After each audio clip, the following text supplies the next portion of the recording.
good day, my dear brothers and sisters in Christ. Our devotion for today can be found in the book of Mark chapter 4 verse 30 to 32. Then he said, "To what shall we liken the kingdom of God, or with what parable shall we picture it? It is like a mustard seed which, when it is sown on the ground, it is smaller than all the seeds on earth. But when it is sown, it grows up and becomes greater than all herbs, and shoots out large branches, so that the birds of the air may nest under its shade." This parable of Jesus Christ, the parable of the mustard seed, is the picture or illustration of what the kingdom of God likes.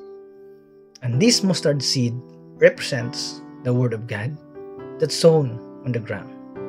And the ground represents our heart. It's very important to know that the Word of God itself is the seed that we sow in our hearts and to the heart of others. As we read and meditate the Word of God every day in our daily lives, we are planting seed in our hearts, meaning to say, we will not be content with what we have sown. We will keep on planting seed and believe that the seed we are planting will grow and becomes bigger and bigger, and it will be as branch of the tree that many can nest on it.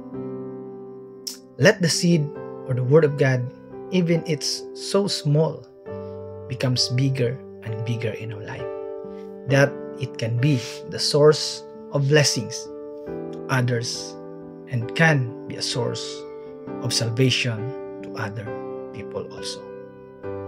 So I encourage everyone to keep on sowing seed, keep on planting the Word of God in our hearts, and also let our hearts be a good ground so that the seed or the word that we receive may grow, that cannot be taken from us by the devil. So brothers and sisters in Christ, may you be blessed as you listen to this devotion and receive the kingdom of God in your heart, and let the Word of God grow so that we will become a channel of blessings, channel of salvation that can attract people to worship and glorify Jesus Christ in their life. Thank you, and God bless us all.